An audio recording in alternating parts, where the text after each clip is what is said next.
família, que o Espírito Santo de Deus esteja com cada um de vocês. E eu queria conversar hoje com vocês um pouquinho sobre esperança. A esperança que há na coroa de espinho e na coroa de glória. Isso mesmo. 2 Pedro, capítulo 5. Vocês lembram que essa carta foi escrita para os cristãos em época de profundo sofrimento, uma crise nacional muito grande, uma época de perseguição para todos os cristãos. E aí nesse trecho, Pedro começa a falar especificamente para os líderes, né? Ele fala, portanto, apelo para os presbíteros que há entre vocês. Algumas traduções está aos anciãos que estão entre vocês. E aí a gente pensa assim, mas então não é para mim, porque eu não sou presbítero, eu não sou líder, mas cada um de nós está inserido num grupo que a gente pode influenciar, pode abençoar, né? Nosso núcleo familiar, nosso bairro, a escola, a faculdade, o trabalho, onde quer que Deus nos colocar, Ele nos colocou ali para frutificar e para abençoar, para ser instrumento dele naquele local. Então, mesmo que você não tenha um cargo, uma função de pastor ou de líder, você é sim responsável pelo grupo de pessoas que está à sua volta, responsável em ajudar e ser ajudado, em abençoar e ser abençoado. Então essa palavra é para você sim, ok? E o texto começa falando lá no versículo 1 que Pedro foi testemunha dos sofrimentos de Cristo. Um pouco antes ele fala que ele foi participante dos sofrimentos de Cristo. Nós estamos passando por uma fase especial, uma fase difícil. Claro que nem se compara às dificuldades dos cristãos no primeiro século para os quais Pedro escreveu essa carta, mas estamos num tempo especial. E essa carta é para nós também. Né? É para nós também. E aí fala que nós somos testemunhos dos sofrimentos de Cristo, e participantes do sofrimento de Cristo. A pastora Salônica falou sobre isso um pouquinho, né, uns dias atrás. Então acho que o que a gente tem que fazer é não desperdiçar uma dor, como Deus também não desperdiça. Eu acho que nós temos muito medo do sofrimento, temos muito medo de sofrer, na verdade. Isso é natural do ser humano. Mas nós precisamos entender que o sofrimento faz parte da vida. Então, já que ele faz parte da vida, nós temos que fazer o quê?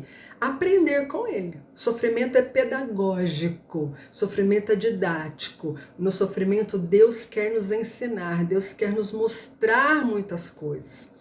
E fala da mesma maneira que nós fomos testemunhas e participantes dos sofrimentos de Cristo, nós também participaremos da glória que será revelada. E aí no versículo 4 fala, quando se manifestar o supremo pastor, que é Jesus Cristo, que um dia vai se manifestar para toda a terra, porque para nós ele já se manifestou, mas vai chegar um dia que ele vai se manifestar visivelmente para todo o planeta, para todo o universo. Então, quando chegar esse dia, vocês receberão a imperecível coroa de glória.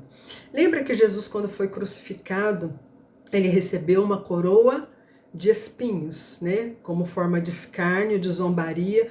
Os soldados romanos colocaram nele uma coroa de espinho. E o apóstolo Paulo faz uma analogia, ele fala que numa oração ao Espírito Santo, ele fala para Deus que ele estava sentindo o quê? Um espinho na carne, que era um sofrimento, uma dor, uma provação, que ele queria se ver livre daquele espinho. Mas quando ele estava orando, o que o Espírito Santo falou para ele? Ele falou, Paulo, a minha graça te basta. Esse espinho tem um propósito na sua vida. Então, da mesma maneira que o espinho da coroa de Jesus na crucificação teve um propósito para ele, esse espinho que hoje você está sentindo, que hoje está doendo, esse espinho também tem um propósito na sua vida. Então, como que eu descubro esse propósito? Orando, né? É tempo de nós aproveitarmos esse confinamento para o quê? Para fazer uma autoanálise, olhar para dentro de nós mesmos, perguntar sinceramente para o Espírito Santo, o que eu tenho para aprender nesse tempo? Qual deve ser a minha transformação? O que eu preciso mudar? E normalmente essas mudanças doem, porque a gente sai da nossa zona de conforto. Mas a gente precisa perguntar isso com muita sinceridade e ouvir, abrir o coração realmente para aquilo que Deus está nos falando. E como Paulo, aprender a conviver com o espinho enquanto Deus quiser que a gente conviva com ele. Talvez vai chegar um tempo que esse espinho que hoje está aí doendo em você, talvez vai chegar um tempo que Deus mesmo vai vir e vai tirar e vai colocar o bálsamo dele sobre a ferida. Mas talvez não. Talvez esse espinho ele precise ficar aí. E a gente precisa aprender, enquanto está sofrendo, aprender enquanto a gente está com problema, com dificuldade, aprender a ser um crente melhor, a ser um filho de Deus melhor, a ter mais intimidade com Deus, a buscá-lo com mais sinceridade e também a chorar pelos motivos corretos. Às vezes a gente chora muito por problemas pessoais, né? Porque a ferida está doendo em mim. Mas a gente tem que aprender também a sentir a dor do outro, a chorar ao ver a incredulidade do outro, a chorar ao ver a fome do outro. Então são coisas que hoje a gente tem que estar muito sensível para aquilo que o Espírito Santo quer mostrar para cada um de nós.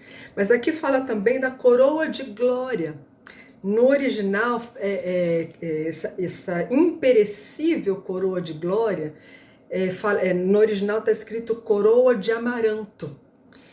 Amaranto do deserto, que é uma planta, né? Ou seja, uma coroa feita de amaranto, que é a coroa de glória. Você vai lembrar que na Grécia Antiga, na época em que essa carta foi escrita, os atletas vencedores, eles recebiam uma coroa de louro na cabeça. E aqui Pedro faz uma comparação. Não, vocês não vão receber uma coroa de louro que murcha, que apodrece, que estraga. Vocês vão receber uma coroa de amaranto. Amaranto é uma planta que cresce no deserto, que é conhecida como uma planta imortal, porque ela é muito resistente, ela dura muitos anos, muito tempo mesmo, e depois que ela amadurece, o caule dela se desprende da raiz e ela sai rolando, ela é levada pelo vento.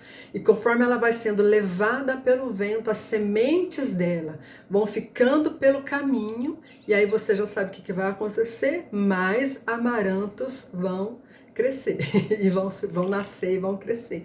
Então o amaranto ele é símbolo de algo imperecível, de algo durável. Por isso que aqui fala dessa coroa que nós vamos receber, uma coroa que não estraga, uma coroa que nada nem ninguém vai poder nos roubar. E é uma coroa de glória. Por quê? Porque nós seremos glorificados com Cristo. E isso é maravilhoso. Pensar que nós teremos a nossa natureza transformada para todo sempre. Então esse é o nosso prêmio final. É por isso que nós lutamos, é por isso que nós vivemos. É nisso que os nossos dias têm que estar focados, nessa glorificação, nessa vitória final, nesse prêmio final, que é a glória de Deus. Essa é a nossa esperança, essa é a nossa alegria. A gente pode estar passando por dificuldades, o espinho pode estar apertando, pode estar inflamado, mas a glória de Deus nos espera e nem sofrimento algum pode superar essa alegria que é pertencer a um Deus de glória, a um Deus de amor, a um Deus perfeito. E o texto aqui depois ele vai falar sobre como que nós devemos pastorear, como nós devemos ajudar essas pessoas, o que fazer e o que não fazer, como eu posso abençoar o meu marido, a minha esposa, os meus filhos, o meu irmão, os meus primos, as pessoas que convivem comigo, o que eu devo fazer, qual deve ser a motivação do meu coração. Então eu quero convidar você a ler esses 4 versículos, estudar, conversar, trocar ideia aí no seu culto doméstico e juntos se edificarem, juntos terem ideias de como nós podemos alcançar as outras pessoas, como nós podemos ser bênção nesse tempo tão difícil. Nós temos aí iniciativas lindas, né? As mulheres estão fazendo aí, essa semana fizeram a questão das cartas, né? De cada uma escreveu cartas, enviou aí para suas, mandou para suas vizinhas em toda a sua rua, a distribuição das máscaras de proteção, distribuição de alimento para as pessoas carentes, tem iniciativas lindas, serenatas, muitas coisas bonitas sendo feitas. O que você pode fazer para as pessoas que estão na sua casa, para as pessoas que trabalham com você, para as pessoas da sua lista de contatos, para as pessoas da sua rede social? Como você pode chegar até elas e levar a elas essa esperança? Então, em nome de Jesus, eu desejo que você se aproprie dessa esperança e dessa alegria maravilhosa que nos aguarda.